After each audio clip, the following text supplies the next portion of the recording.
उसने कहा कि बात यह है कि जो पहले बच्चा दूध पी रहा था ये मेरे पति के द्वारा मुझे प्राप्त है, मैं शूद्रा हूं, और दोबारा जिस बच्चे को मैंने दूध पिलाया आंचल धोकर के, वो एक ब्राह्मण के द्वारा मुझे प्राप्त हुआ है, तो मैं उसको समझती हूँ कि ब्राह्मण का बच्चा है, इसलिए मैं धोकर दूध पिलाती हूँ। लोमस ऋषि को लगा कि अरे ब्राह्मण मिल गया। यद्यपि आप विचार करिए कि वो ब्राह्मण कैसा रहा होगा जिसने उस शूद्रा का संग किया, जिससे पुत्र हुआ, तो उसमें ब्राह्मणत्व कहां रह गया। लेकिन फिर भी उसमें ब्राह्मणत्व का अंश मान करके और लोमस ऋषि ने उस बालक के चरण धोए, चरण धोना चाहा। अब चरण धोने जल भरने के लिए जैसे वो उस कुंड के पास गए, तब तक भगवान की तो लीला थी, एक सूकर बन के कुंड में चले गए और पूरा जल जो था वो कुंड का मटमैला कर दिया, निकल के चले गए।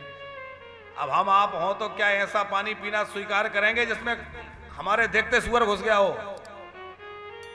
पर इन्होंने विचार किया कि जल तो ब्रह्म है और ब्राह्मण बड़ी मुश्किल से मिला है, ब्राह्मण का चरणामृत पीना है, तो कोई बात नहीं है, यही जल ले लेता हूं। उन्होंने कमंडल में वो जल भरा, उस बच्चे के पैर धोए और पैर धोकर जैसे चरणामृत लिया तो ब्रह्मा विष्णु महेश तीनों देवता प्रकट हो गए। बोले हम लोग तो तुम्हारी परीक्षा ले रहे थे कि कैसी तुम्हारी ब्राह्मणों में निष्ठा है, ब्रह्म निष्ठा का परीक्षण कर रहे थे। नाम मात्र का ब्राह्मण ये बचा, उसके बावजूद भी आपने इसमें इतनी श्रद्धा रखी, तो आपकी आयु का क्षरण कोई नहीं कर सकता। आपकी आयु दिन प्रतिदिन इसी प्रकार बढ़ती चली जाएगी। भैया ब्राह्मणों में जिनकी श्रद्धा है, निश्चित ही उनकी आयु, उनका बल, उनकी विद्या और उनका ऐश्वर्य ये चारों बढ़ते चले जाते हैं। आयुर्विद्या यशो बलम।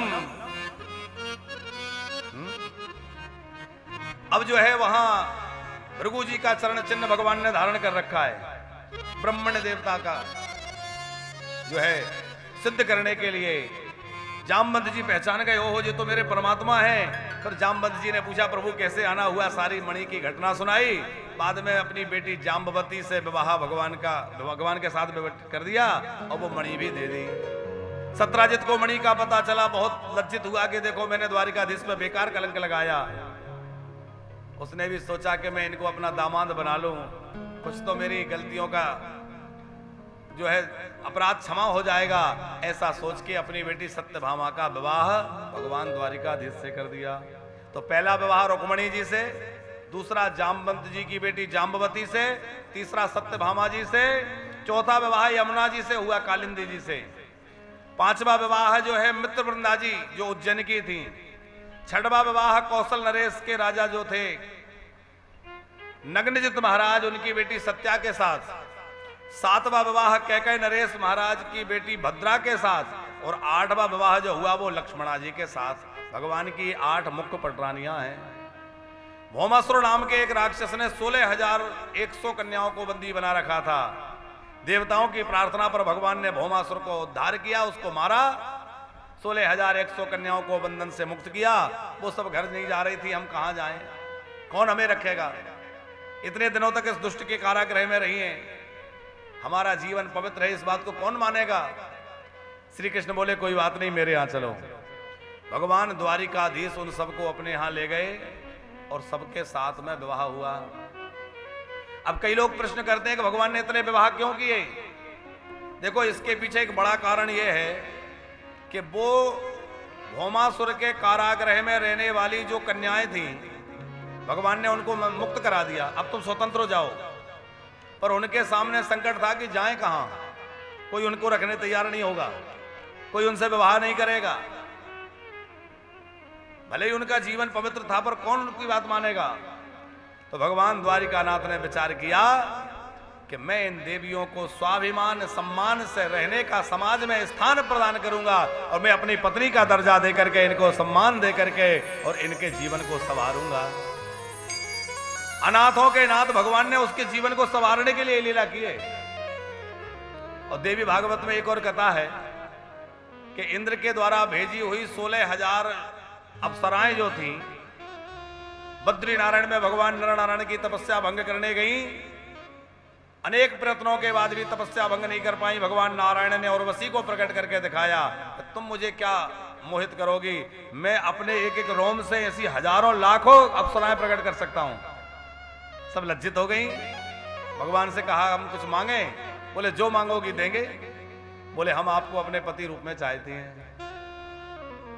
अब भगवान नारायण विचार में पड़ गए कि ये क्या मांग लिया इन्होंने, मैं तो तपस्वी बन के यहां तपस्या कर रहा हूं, ये कह रही है कि पति बन जाइए और मैं वचन दे चुका हूं कि जो मांगोगी वो दूंगा। भगवान ने कहा अभी तो नहीं, पर तुम्हारा ये वरदान पूरा होगा द्वापर में, जब मैं जो है कृष्ण रूप में आऊंगा तब तुम सबसे मेरा विवाह होगा और ये वचन तुम्हारा पूरा हो जाएगा और तुम मुझे पति रूप में प्राप्त कर सकोगे। इसलिए भगवान का विवाह इतनी कन्याओं से हुआ। 16,108 विवाह श्री कृष्ण के हुए और उसके बाद वो मोर पंखधारी हमारे कन्हैया द्वारिकाधीश बन के अब तो द्वारिका में ऐश्वर्य की लीला कर रहे हैं। हम लोग जरा वृंदावन आए हैं तो वृंदावन में हम आके बिहारी मोर पंख वाले गिरधारी का स्मरण करते हुए जरा झूमते हुए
चारों ना श्याम मेरे बनवाया।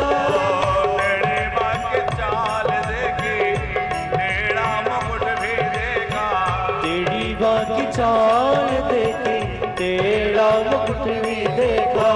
टेढ़े टांग वाला मिल गया, मोरे पंख वाला मिल गया। मिल गया मोरे पंख वाला मिल गया। हाय हाय हाय हाय मोरे पंख वाला मिल गया।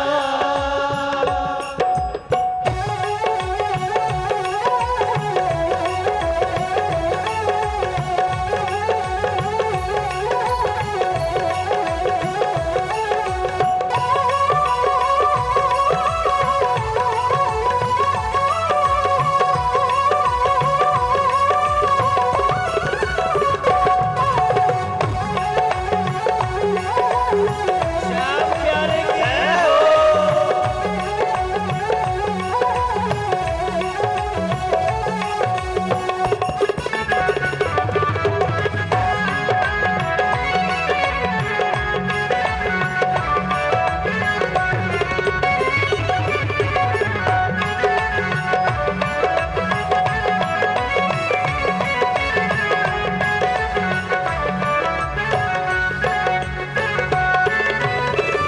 बाके बिहारी मेरे हृदय में बसाओ, तेरे बिना श्याम सुंदर का चैन पाओ।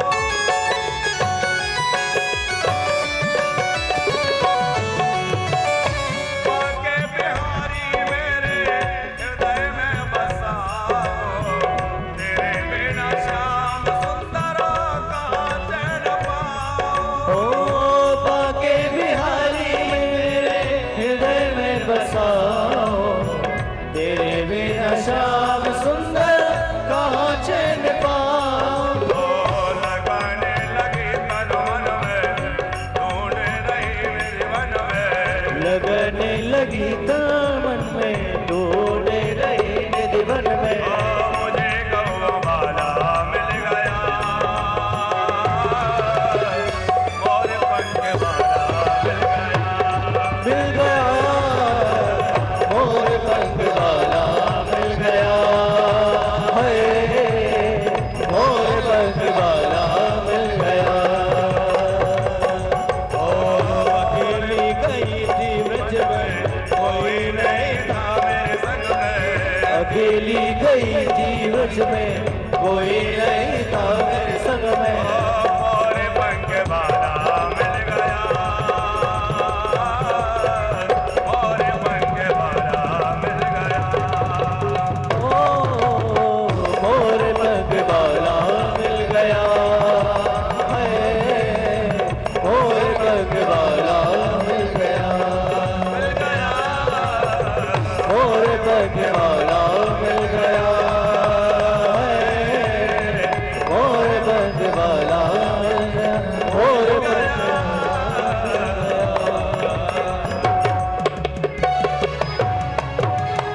बोले कृष्ण कन्हैया लाल की, और पंख वाले की जय जय श्री श्री राधे। भगवान द्वारिकाधीश के 16,108 विवाह, 8 विवाह तो अलग अलग हुए और 16,000 विवाह एक साथ संपन्न हुए। 16,100 विवाह एक साथ संपन्न हुए। देखो वेद में चारों वेदों को मिला करके 1,00,000 मंत्र हैं, जिसमें से 80,000 मंत्र कर्मकांड के हैं, 16,000 उपासना कांड के हैं और 4,000 मंत्र ज्ञान कांड के हैं। तो जो कर्मकांड के 80,000 ऋचाएं हैं उनको तो कर्मकांडी याज्ञिक विद्वान ब्राह्मणों ने ग्रहण कर लिया। जो ज्ञान कांड की 4,000 ऋचाएं हैं, मंत्र हैं, उनको ज्ञानियों ने, योगियों ने ले लिया। पर 16,000 जो उपासना कांड की ऋचाएं हैं उन्हें कोई स्वीकार नहीं कर रहा था। भगवान से प्रार्थना की, प्रभु मैं हम कहाँ जाएं? भगवान बोले कि देखो अभी तो तुम्हें उपासना करने वाले लोग तुम्हारा आश्रय लेके विविध प्रकार की उपासनाएं करेंगे, और द्वापर में तुम सबकी सब वेद की ऋचाएं राजाओं की बेटियां बन के आना, और मेरे से तुम्हारा विवाह होगा, तुम सब सनात हो जाओगे। तो 16,000 वेद के मंत्र ही 16,000 कन्याएं बने। ऐसी भी कथा पुराणों में प्रसिद्ध है। जो 8 मुख्य पटरानियां हैं वो अष्टधा प्रकृति है, और जो 100 रानियां हैं 16,100 है ना, तो 16,000 वेद के मंत्र, 8 अष्टधा प्रकृति और 100 क्या है? बोले 100 उपनिषद हैं। वो 100 उपनिषद भी राजकन्याएं बन के भगवान की पत्नी बने। और बड़ा सुंदर परिवार, प्रत्येक रानी से भगवान के यहाँ 10-10 पुत्र हुए, एक एक पुत्री हुई। अब घर में जाके कैलकुलेशन कर लेना कितने बेटे हो गए। महाराज प्रद्युम्न जो हुए, भगवान श्री कृष्ण के सबसे बड़े बेटे का नाम है प्रद्युम्न। इन प्रद्युम्न जी महाराज का एक विवाह तो वो रति महारानी से हो गया, जिसकी कथा हमने आरंभ में सुनी, और दूसरा विवाह रुक्मी की बेटी रुक्मवती से हुआ। इनके पुत्र हुए अनिरुद्ध। इन अनिरुद्ध जी के भी 2 विवाह हुए, एक बाणासुर की बेटी उषा के साथ में हुआ, और एक जो है रुक्मी की पौत्री रोचना के साथ में हुआ। भगवान की अन्य संतति का वर्णन किया है, उषा अनिरुद्ध विवाह का वर्णन किया है। और भगवान का परिवार जब बहुत बड़ा हो गया तो श्री कृष्ण मन में सोचने लगे कि मैं आया तो था पृथ्वी का भार हल्का करने, और मेरे ही परिवार का भार बहुत बढ़ गया, क्योंकि 56 करोड़ यदुवंशी थे उस समय। कितने? 56 करोड़ द्वारिका में। भगवान ने सोचा कि अब मैं अपने बच्चों को धर्म की शिक्षा कुछ दूं, तो समय समय पे उनको धर्म की नीति की शिक्षा भगवान देते हैं, पर बच्चे हैं, सुना नहीं सुना। एक बार भगवान इनको कुछ प्रयोग कराने के लिए ले गए। कहां ले गए? एक बगीचे में। भगवान द्वारिकानाथ एक वृक्ष के पास बैठ गए, सब बच्चे खेलने लगे। खेलते खेलते बच्चों ने देखा कि एक कुएं में एक विशालकाय जीव पड़ा हुआ है, और वो जीव जो है बड़ा विचित्र, विशाल शरीर, कृकलास्व बोलते हैं उसको। गिरगिट जानते हैं ना आप लोग? गिरगिट को संस्कृत में कृकलास्व बोलते हैं। भगवान द्वारिकानाथ से सबने कहा, प्रभु इतना बड़ा कृकलास्व तो आज तक देखा नहीं, आप चल के देखिए। भगवान द्वारिकानाथ गए, और जैसे जाके स्पर्श किया तो शरीर तो वहीं पड़ा रह गया, उसमें से एक दिव्य पुरुष प्रकट हो गया। दिव्य पुरुष प्रकट हुआ तो भगवान ने पूछा, तुम कौन हो और इस अधम योनि में यहां कैसे पड़े थे? उसने अपना बड़ा सुंदर परिचय दिया। भगवान, मैं सूर्यवंशी राजा हूं, निर्गो नाम नरेंद्र, अहम अक्षवाको तनया प्रभो, दान स्वाख्याय मानेसु यदि ते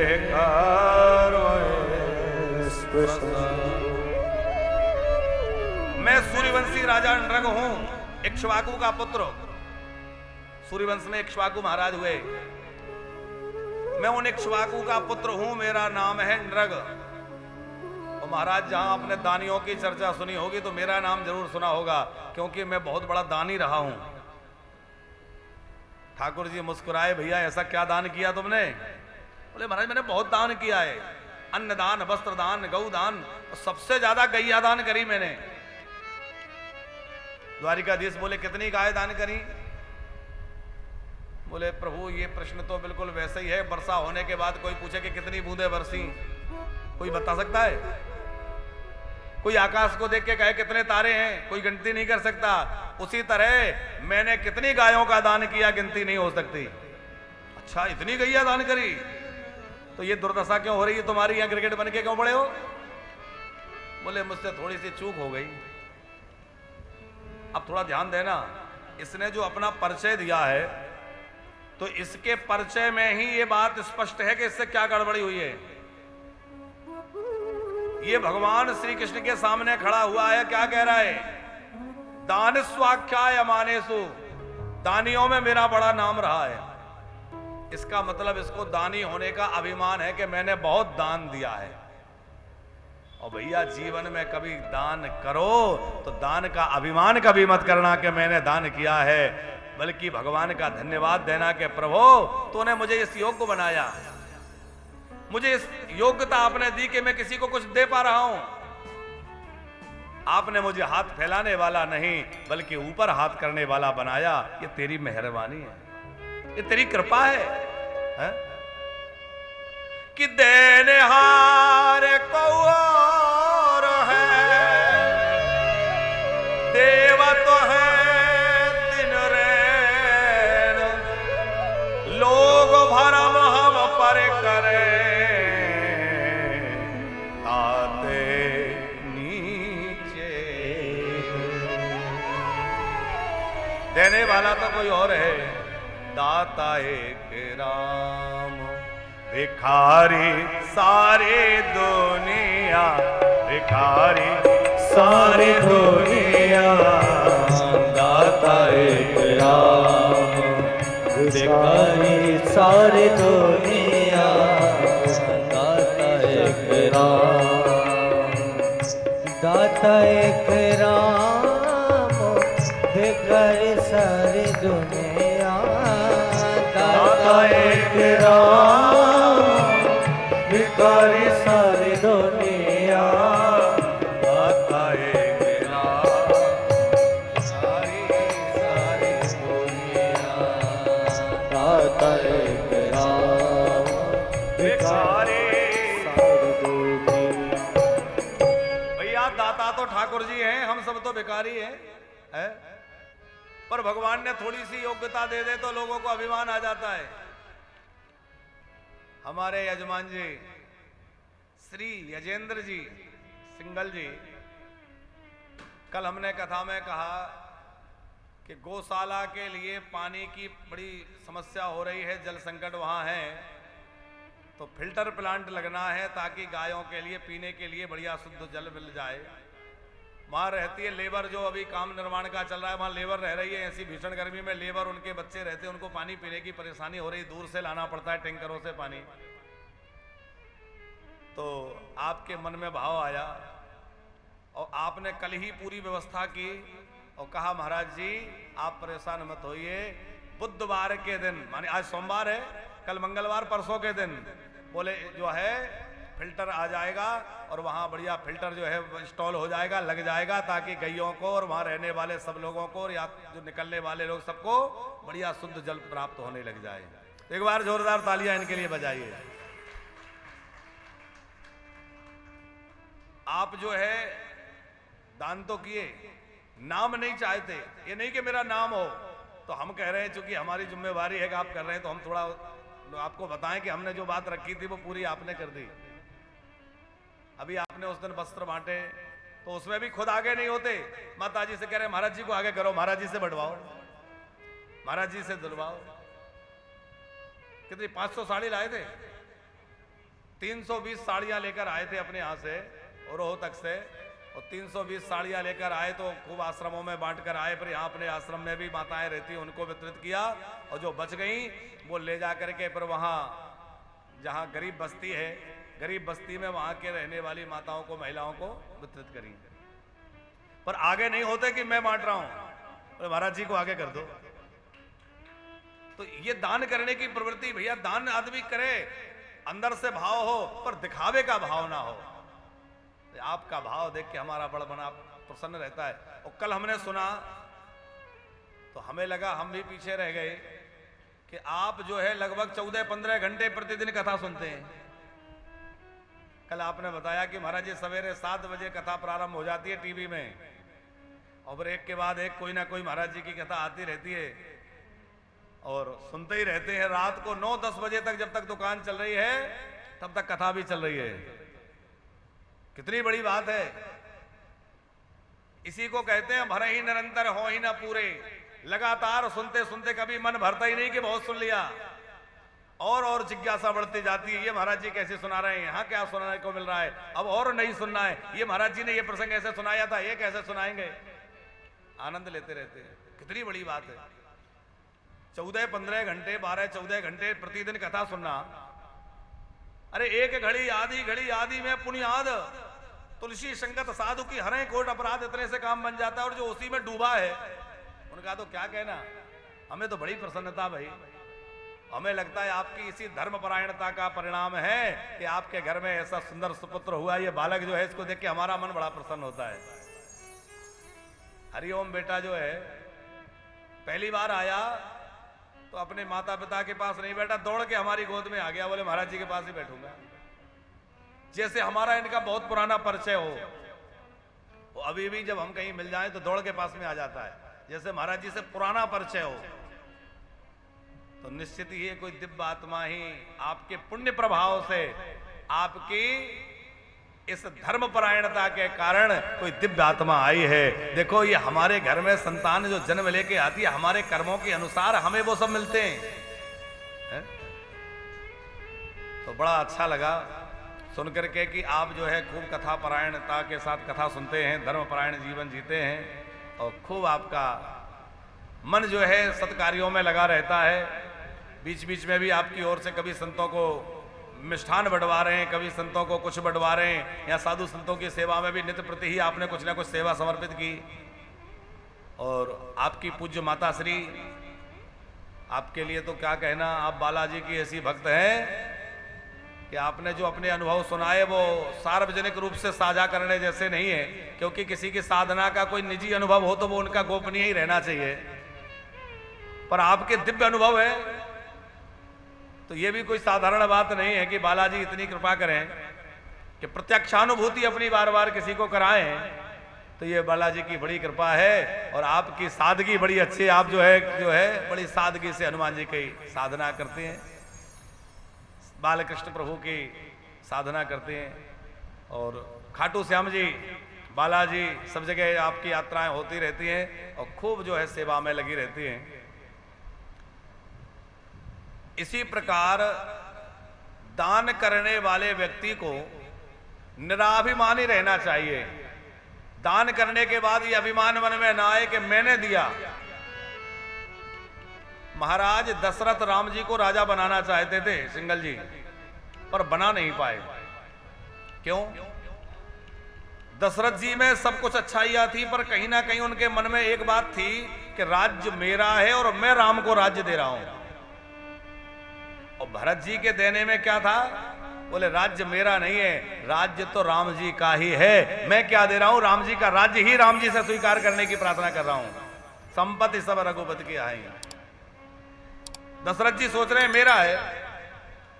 अच्छा, जैसे ही राज्याभिषेक की गुरुजी ने स्वीकृति दी तो आप रामायण कभी रामचरितमानस पढ़िए। अयोध्या में ढोल नगाड़े बाजे बजने लग गए। गुरुजी ने, वशिष्ठ जी ने पूछा कि ये नगाड़े बाजे क्यों बज रहे हैं? बोले राम जी युवराज बनने जा रहे हैं इसलिए बज रहे हैं। वशिष्ठ जी बोले बाजे तो तब बजना था जब राम युवराज बन जाते, अभी तो नहीं बने, पहले क्यों बजा दिए? अच्छा, पहले बजाने का मतलब है ढोल पीट के देना। कहते हैं ना भैया दिया तो, पर ढोल पीट के दिया। तो ढोल पीट के दे रहे हैं कि मैं, मेरा है, मैं दे रहा हूं। और वही अयोध्या के ढोल नगाड़े देवताओं ने सुने, वो जान गए कि राम जी राजा बनने वाले हैं। उन्होंने विघ्न कर दिया, राम जी राजा नहीं बन पाए। इसलिए जब दान दो तो भैया उसका बहुत ज्यादा प्रदर्शन न करो, दान करो तो निराभिमानता से, मन में अभिमान करके नहीं कि मैं दे रहा हूं। भैया राम जी ने मुझे योग्य बनाया है, राम जी ने मुझे इतनी कृपा कर रखी है, इसलिए मैं जितना बन सकता है लोगों की सेवा करता हूं। देखो धन की 3 गतियां शास्त्रों में कही गई हैं। कौन कौन सी? धन की पहली गति है उसको सत्कर्म में लगा देना। दीनहीन की सेवा में, गैया मैया की सेवा में, श्रीमद् भागवत की सेवा में, यज्ञ की सेवा में, जहां भी कोई अच्छा कार्य हो रहा हो सत्कर्म में लगा देना। यह धन की पहली गति है। धन की मध्यम गति जो है वो है उपभोग कर लेना, अपने सुख के लिए साधन जुटाना और अपने सुख सुविधाओं में धन को खर्च कर देना। ये धन की मध्यम गति है। और जो ना अपने धन को दान करता है, ना अपने धन का उपभोग करता है, उसके धन की तीसरी गति हो जाती है, अथा वो नाश हो जाता है। तीसरी गति है नाश हो जाना। जैसे मधुमक्खी शहद इकट्ठा करती है, पर उसका इतना अधिक मोह उसमें होता है कि स्वयं में उसका आस्वादन नहीं करती, पीती नहीं है, ला ला करके छत्ते में रखती जाती है, छत्ते में इकट्ठा करती जाती है। एक दिन कोई भीलनी आती है, कोई भील आता है, मधुमक्खियों को या तो मार डालता है या भगा देता है, सारी शहद लेके चला जाता है। उसी तरह जो केवल संग्रह करने में लगा है, न दान करता है, न उपभोग करता है, उसके धन की तीसरी गति हो जाती है, भैया कोई ना कोई उसको छीन ले जाएगा। डॉक्टरों में जाएगा, यहां वहां बर्बाद हो जाएगा, या बच्चों की बुद्धि खराब करेगा तो वो व्यसन में फैशन में यहां वहां उड़ाएंगे।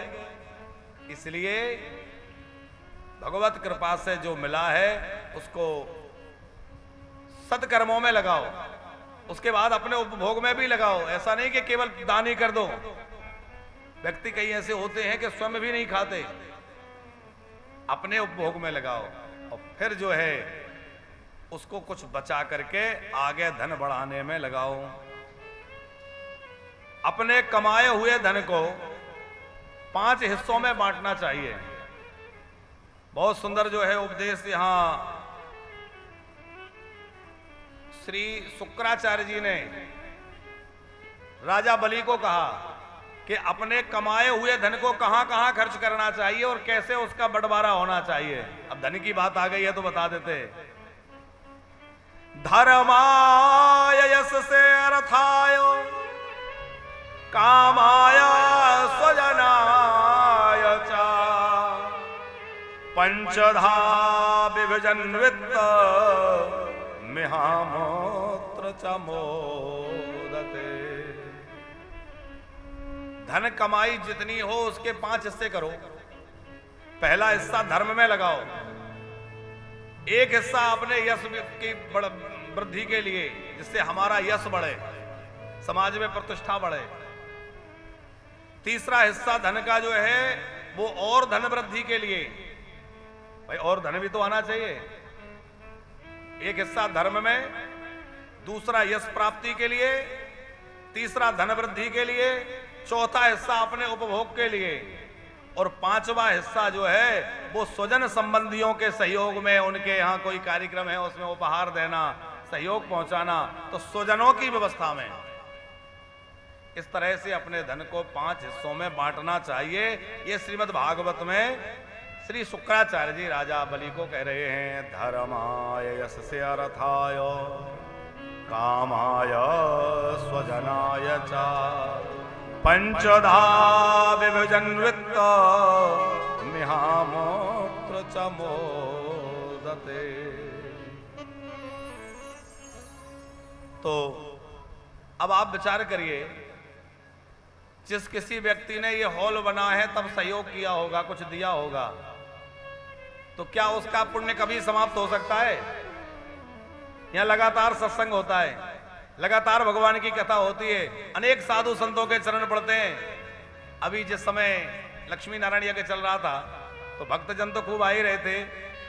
वृंदावन के कितने संत महंत पधारे, विद्वत संगोष्ठी हुई, बड़े बड़े संत आए, कितने संतों के चरण पड़ते हैं, लगातार भक्तों के चरण पड़ते हैं, इतनी कथाएं यहां होती हैं। तो इसमें जिसने अपना धन लगाया होगा वो इस लोक में रहे या मरने के बाद वहां चला जाए, क्या उस धर्म की कभी समाप्ति होगी? लगातार उसको मिलता रहेगा। आपने वाटर प्लांट लगवा दिया, कब तक गैया माता गौ माता पानी पीती रहेगी और गौ माता को पानी मिलता रहेगा? भैया वहां जो गरीब लोग रह रहे हैं, झुग्गी बना करके बेचारे जो लेबर में काम कर रहे हैं, निर्माण में काम कर रहे हैं, अब उन लोगों को पानी मिलता रहेगा। कितने दिनों तक वो व्यवस्था चलती रहेगी? तो वो पुण्य आपके खाते में जाता रहेगा कि नहीं? इसी तरह जीवन में कुछ सत्कर्म के कार्य अवश्य करने चाहिए ताकि भैया हमें उसका लाभ प्राप्त होता रहे, क्योंकि हम अपने लिए तो सब करते हैं पर जो दूसरों के लिए करें। और इस वृंदावन में आकर तो 1 पैसा भी आपने दान कर दिया तो वह अनंत गुना हो जाता है। क्योंकि यहाँ किया हुआ दान, यहाँ किया हुआ सत्कर्म, यहाँ किया हुआ नाम जप, यहाँ कथा सुनी हुई कथा, उसका फल अनंत गुना हो जाता है। खूब भक्तों का सहयोग मिलता है। अभी गोचारण के लिए भूमि खरीदी जा रही है, उसमें भी लोग, भक्त लोग खूब अपना अपना सहयोग प्रदान कर रहे हैं। देखो, ये जो आश्रम बन रहा है, गौशाला बन रही है, गो हॉस्पिटल बन रहा है, तो हमारे अपने लिए थोड़ी बन रहा है। अरे हमारे तो खुद का ये नहीं कि यहां रहेंगे कि वहां रहेंगे, फेज 2 में रहेंगे कि कहां रहेंगे, भाई जहां ठाकुर जी रखेंगे रहेंगे। लेकिन कितने भक्तों के लिए यहां आश्रय मिलेगा। कितनी ऐसी माताएं बेचारी जो घर से परेशान होकर आती, उनको रहने के लिए ठिकाना मिलेगा। कितने ऐसे लोग जो ब्रजवास करने की इच्छा करते हैं, उनको वृंदावन वास मिलेगा। कितने लोगों की सेवा यहां होगी, कितने भूखों को भोजन मिलेगा, प्यासों को पानी मिलेगा। आश्रम का मतलब है जहां सबको आश्रय मिले। हमने कह रखा है भैया, कभी भी कोई भी आ जाए उसके लिए मनाही नहीं होना चाहिए। भोजन, जल, उसको रहने की व्यवस्था, सोने की व्यवस्था।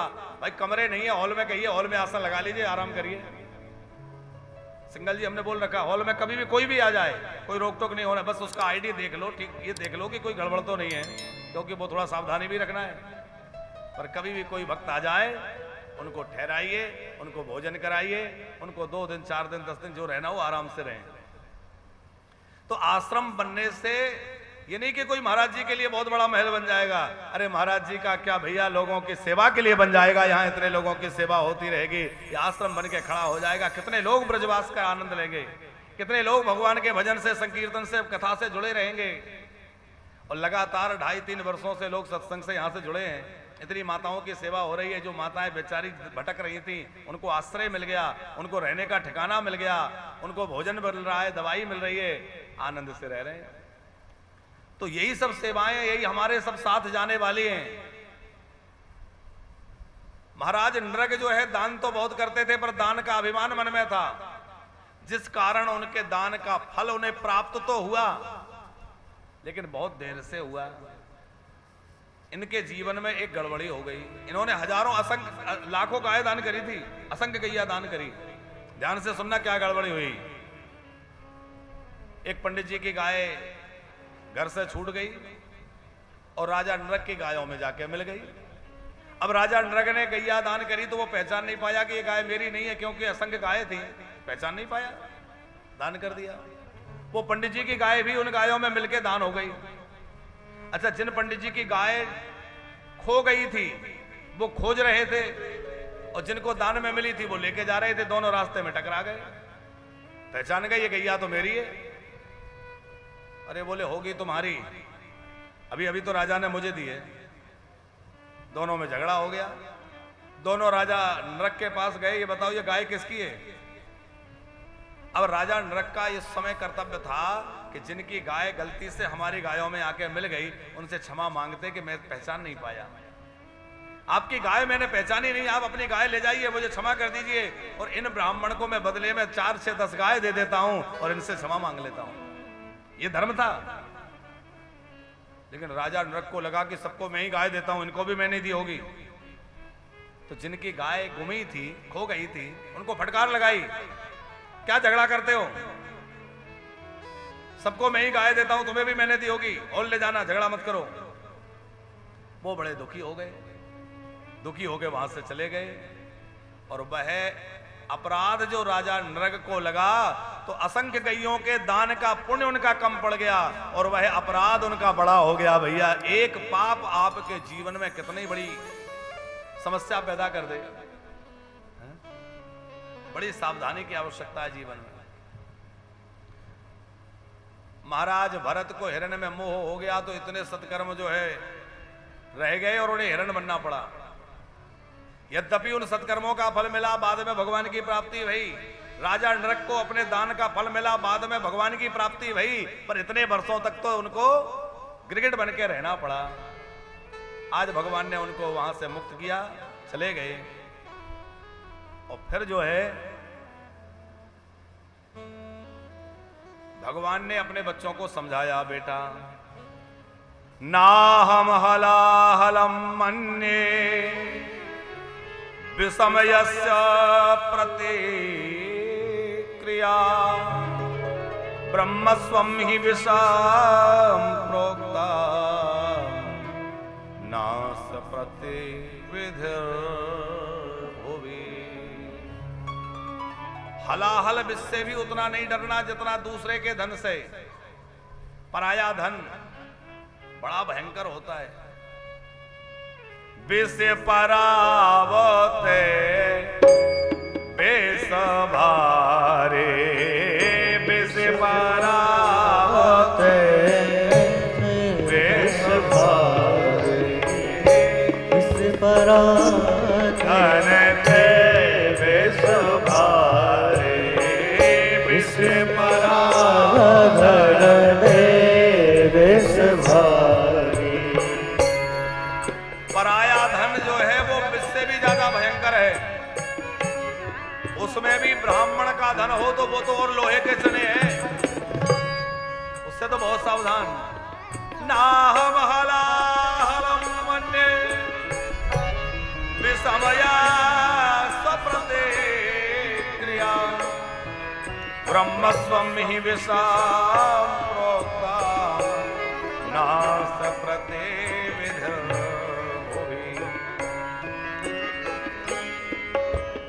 विप्र का धन हो वो तो और भयंकर होता है। इसलिए भैया गाय का धन, ब्राह्मण का धन, साधु संतों का धन, मंदिर का धन और बेटी का धन, इन 5 धनों से बहुत बच के रहना। इनका कभी उपयोग मत करना। कौन कौन याद रहेंगे? गाय का धन, गाय के निमित्त मिला हो। ब्राह्मण का धन, साधु संतों का धन, मंदिर का धन और 5वां है बेटी का धन। इन 5 धनों से बचो। इनको अपने उपयोग में मत लो, क्योंकि इनके उपयोग करने से आपके पुण्य नष्ट हो जाएंगे, कीर्ति नष्ट हो जाएगी। गाय के धन की भी बड़ी महिमा है। हमारे गुरुजी कहते हैं कि यज्ञ से बचा हुआ पैसा आप गौशाला में लगा सकते हैं। भागवत के लिए मिला हुआ पैसा भागवत से बच जाए तो गौशाला में लगा सकते हैं। और किसी काम के लिए मिला हो धन और उसमें बच जाए तो गौ सेवा में लगाया जा सकता है। पर गाय के सेवा के निमित्त मिला हुआ धन ना यज्ञ में लगाया जा सकता, ना भागवत में लगाया जा सकता, ना कोई और काम में लगाया जा सकता। वो केवल और केवल गाय की सेवा में लगना चाहिए। गौ सेवा का जो धन है वो केवल गाय के अधिकार का है। स्वदत्ता परदत्तां ब्रह्मवृत्ति हरेश्वया 60 वर्ष सहस्राणि विष्टायां जायते कृमि। अपने द्वारा दिया हो या किसी और के द्वारा दिया हो, ऐसी भी ब्रह्मवृत्ति का जो वृत्ति का हरण करता है वह नाली का कीड़ा बनता है। भगवान ने अपने बच्चों को समझाया। फिर आगे कथा है। एक बार बलराम जी बोले, कन्हैया हम लोग वृंदावन चलें, मुझे ब्रज की बहुत याद आती है। कन्हैया बोले, देखो मैं तो नहीं जाऊंगा, तुम चले जाओ। श्री कृष्ण क्यों नहीं गए? बोले एक बार जाऊंगा तो लौट नहीं पाऊंगा, किसी तरह एक बार तो आ गया, पर अब ब्रजवासी आने नहीं देंगे। नहीं आए।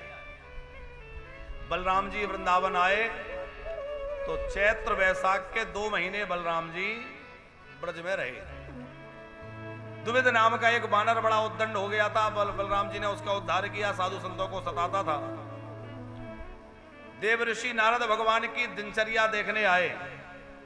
भगवान द्वारिकाधीश इतनी रानियों के साथ कैसे रहते हैं, तो देखा किसी रानी के महल में अग्निहोत्र कर रहे हैं, कई ब्राह्मणों को दान कर रहे हैं, कई गौ सेवा कर रहे हैं, कई बच्चों के साथ खेल रहे हैं, कई रानियों से हास परिहास हो रहा है, कई मंत्रियों से मंत्रणा हो रही है। भगवान की पूरी गृहस्थी का वर्णन है। और गृहस्थ जीवन में हमें क्या क्या करना चाहिए, भगवान श्री कृष्ण की गृहस्थी को पढ़ लो। गृहस्थ व्यक्ति को किस प्रकार अपना जीवन यापन करना चाहिए। जरासंध को बड़ा आतंक उस समय फैला हुआ था। 20,000 राजाओं को जरासंध ने बंदी बना रखा था। वो राजाओं के दूत द्वारिकाधीश के पास आए, प्रभु सब चाहते हैं कि आप इस दुष्ट से सबको मुक्त कराइए। उधर पांडव भी राजसूय यज्ञ की तैयारी कर रहे थे, वो भी चाहते थे द्वारिकाधीश हमारे यज्ञ में पधारें। तो पहले तो भगवान अपने भाई पांडवों के यहाँ गए, वहां से अर्जुन और भीमसेन को लेकर जरासंध के यहाँ मगध राज में पधारे और वहां जरासंध से युद्ध की भिक्षा मांगी। भीमसेन और जरासंध का बड़ा भारी युद्ध हुआ और भीमसेन के द्वारा जरासंध का वध हो गया। भगवान ने इंद्रप्रस्थ में पांडवों का यज्ञ परिपूर्ण कराया। उसी यज्ञ में शिशुपाल का उद्धार प्रभु ने किया, दंतवक्र का उद्धार हुआ, पर साल्व का उद्धार हुआ। बड़ी सुंदर भगवान की कथाएं हैं। और हम लोग वृंदावन आए हैं तो बिहारी जी से प्रार्थना करें, मेरे गोविंद यह जो दिव्य वृंदावन है हमें भी वृंदावन वासी बनाए रखना। और जो श्री श्यामा जी की कृपा से प्रकट हुआ इस धरा पर, ऐसे ब्रज में हमें वास मिले। तो जरा सभी लोग भाव से पुकारेंगे कि श्यामा हृदय कमल सो प्रगट्यो,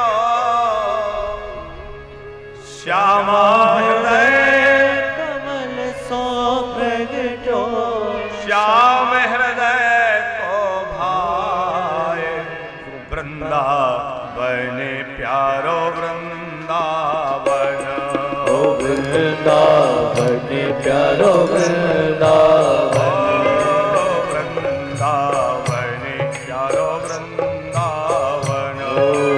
वृंदावन प्यारो वृंदावन,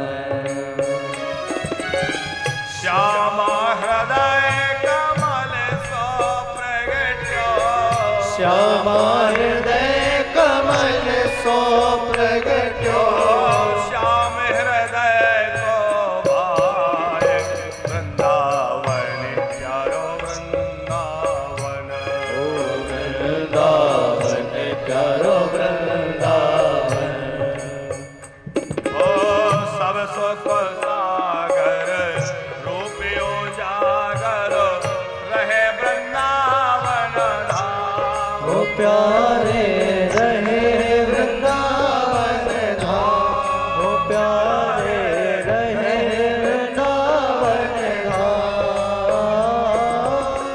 रूपी को स्वामी प्रगट किया जहाँ, रूपी को स्वामी प्रगट कियो जहाँ, रूपी को स्वामी प्रगट किया जहाँ, रूपी को स्वामी प्रगट कियो जहाँ, गोविंद रूप निधान वृंदावन प्यारा वृंदावन, ओ वृंदावन प्यारो वृंदावन, वृंदावन प्यारा वृंदावन, ओ वृंदावन प्यारो वृंदावन, श्यामा हृदय कमल सो प्रगट्यो, श्यामा हृदय कमल सो प्रगट्यो, श्याम हृदय को भाए वृंदावन प्यारो वृंदावन, ओ वृंदावन प्यारो वृंदावन, वृंदावन प्यारो वृंदावन, वृंदावन प्यारो वृंदावन,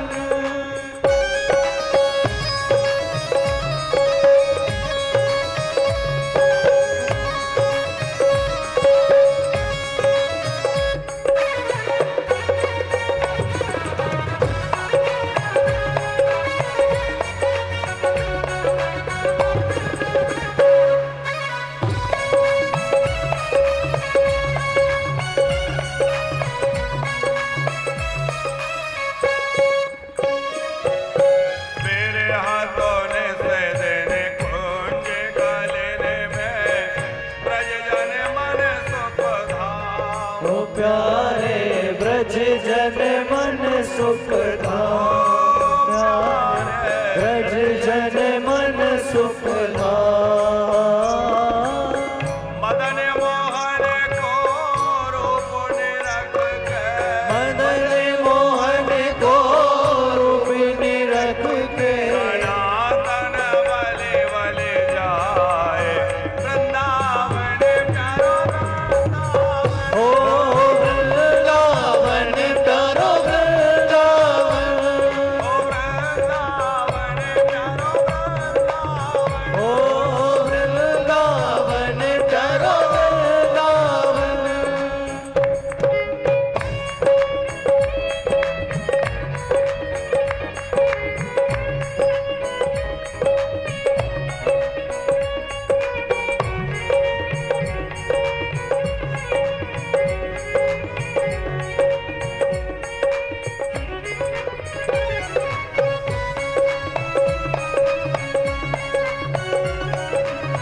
श्यामा हृदय कमल सो प्रगटो श्याम हृदय को भाए वृंदावन प्यारो वृंदावन वृंदावन प्यारो वृंदावन बोलो वृंदावन धाम की जय। अब बड़ा दिव्य प्रसंग श्री सुखदेव जी सुनाने जा रहे हैं। कैसे भगवान दीन बंधु है, भगवान की दीन बंधुता भक्त वत्सलता का सुंदर अनुपम उदाहरण। कृष्णस्यासीद सखा कश्चिद ब्राह्मण ब्रह्मवित्तमा वृक्र इंद्रिया प्रशांतात्मा जितेन्द्रिया। श्री सुखदेव जी महाराज कहते हैं, राजन, श्री कृष्ण के एक बड़े प्यारे मित्र हैं। नाम नहीं लिखा यहां क्या नाम है, लेकिन उनका परिचय लिखा है कि वो कैसे हैं। पहली बात तो यह है कि उनका श्री कृष्ण के साथ संबंध पुष्ट है, उनके मित्र हैं। हम भगवान से अपना कोई एक निश्चित रिश्ता बना लें, भगवान मेरे मित्र हैं, भगवान मेरे बेटे हैं, मेरे पिता हैं, मेरे भाई हैं, मेरे पति हैं, कुछ ना कुछ रिश्ता भगवान से जोड़ लो। वृंदावन आए हो, कन्हैया को अपना कुछ बना के लौटिए। रिश्ता बनाएंगे आप और निभाएंगे मेरे कन्हैया। बनाना हमें है, निभाना उन्हें। संसार का सगा संबंधी हो सकता है समय पे मुंह मोड़ ले, पर ठाकुर जी से आपने अपना संबंध बनाया है तो ठाकुर जी मुंह नहीं मोड़ने वाले। आप एक बार उनको अपना बना के तो देखें। जब तक भगवान को केवल भगवान मान के पूजते रहोगे तो उतना लाभ नहीं होगा। जब भगवान को अपना कुछ मान लोगे और उस समय जो प्रेम करोगे, उस समय जो आनंद आएगा वो एक अलग होगा। केवल भगवान नहीं, वो भगवान मेरे क्या हैं, मेरे मित्र हैं, मेरे पति हैं, मेरे पुत्र हैं, मेरे पिता हैं, जो मर्जी बना लो।